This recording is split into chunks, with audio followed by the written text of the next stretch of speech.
নমস্কার বন্ধুরা, আপনারা নিশ্চয়ই টেট মামলার রিভিউ পিটিশনের যে আপডেট বা যে অর্ডার বা জাজমেন্ট সুপ্রিম কোর্টে কি পাওয়া যাচ্ছে তার জন্য অধীর আগ্রহে অপেক্ষা করছেন। সেই আপডেট সম্পর্কে আপনাদের অবহিত করব আজকের ভিডিওতে। তার পাশাপাশি আপনাদের জানাবো যে সুপ্রিম কোর্টে যে মূল টেট মামলার সঙ্গে কানেক্টেড যে দুটি পিআইএল মামলা রয়েছে, যার হিয়ারিং হতে চলেছে 4 মে, তার ডিটেলস আপনাদের সঙ্গে শেয়ার করব এবং তার পাশাপাশি আজকের তারিখেও নতুন করে আবার রিভিউ পিটিশনস ফাইল হয়েছে, সেই ডিটেলসও আপনাদের সঙ্গে শেয়ার করব আজকের ভিডিওর মাধ্যমে। তো চলুন শুরু করা যাক আজকের ভিডিও। প্রথমত মামলা রয়েছে, আপনারা জানেন, অঞ্জুমান ইসাতি তালিম trust versus state of Maharashtra. সেখানে দেখুন লাস্ট লিস্টেড অন দেখাচ্ছে 2/4/2026, ব্যাকেটে রয়েছে রেজিস্টার, অর্থাৎ রেজিস্টার কোর্টে কিন্তু এটি লিস্টেড ছিল এবং তার অর্ডার কপিও রয়েছে, যেটি আপনাদের শেয়ার করব। তো এই মামলার যে পরবর্তী হিয়ারিংয়ের ডেট দেখুন নির্ধারিত রয়েছে 4 মে 2026, অর্থাৎ আগামী 4 মে এই যে মূল টেট মামলার সঙ্গে কানেক্টেড দুটি পিআইএল মামলা, শিক্ষক মহাসংঘ এবং দান্দালে, এই দুটি পিআইএল মামলার কিন্তু হিয়ারিং হতে চলেছে কোর্টে 2026। এবং এই মামলার 2 এপ্রিল কি অর্ডার বেরিয়েছিল রেজিস্টার কোর্টে, তার নির্যাসটি দেখুন। Service was complete on respondent number 1 অর্থাৎ union of India on 27/12/2025, but none has entered appearance.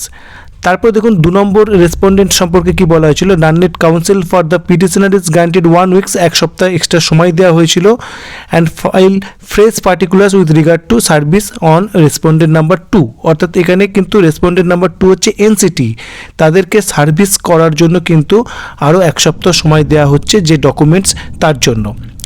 3 নম্বর রেসপন্ডেন্ট ছিল স্টেট অফ মহারাষ্ট্র।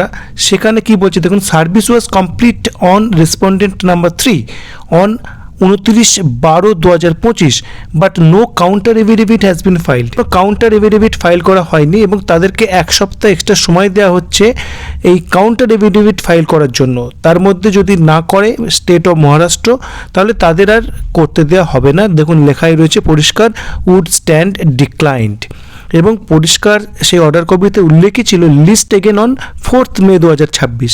সেই অনুযায়ী কিন্তু মোস্ট প্রবাবলি 4 মে 2026 এর যে লিস্টিং বা হিয়ারিং হতে চলেছে সুপ্রিম কোর্টের রেজিস্টার কোর্টে।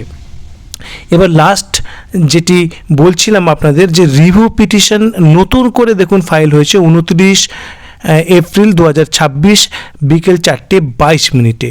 প্রমোদ কুমার ভার্সেস অঞ্জুমান ইসাতি তালিম ট্রাস্ট। দেখুন এখানে স্ট্যাটাস পেন্ডিং দেখাচ্ছে। তো এটি লেটেস্ট রিভিউ পিটিশন যেটি ফাইল করা হচ্ছে, এবং এর যে শেষ কবে সেই তথ্য কিন্তু আমরা স্পষ্টভাবে জানতে পারছি না। এখনও কেন অ্যালাউ করা হচ্ছে সেটাও আমরা জানতে পারছি না। তো যাই হোক, এটি নতুন করে আবার রিভিউ পিটিশন হিসেবে এনলিস্টেড হয়েছে।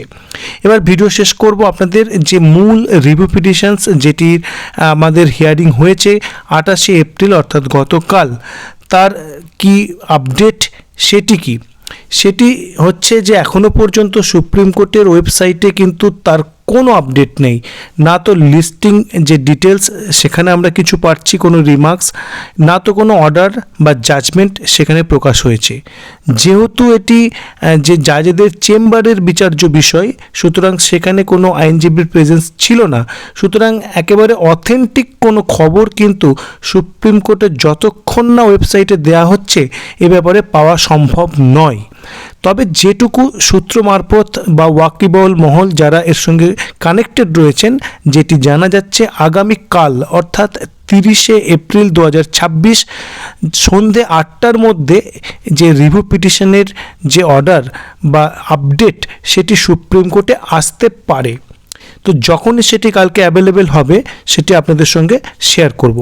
তো এই ছিল টেট সংক্রান্ত বিষয়ে আজকের আপডেট। পরবর্তী আপডেটের জন্য অবশ্যই চ্যানেলে চোখ রাখুন এবং ভিডিওটি ভালো লাগলে লাইক, কমেন্ট এবং শেয়ার করুন। ধন্যবাদ।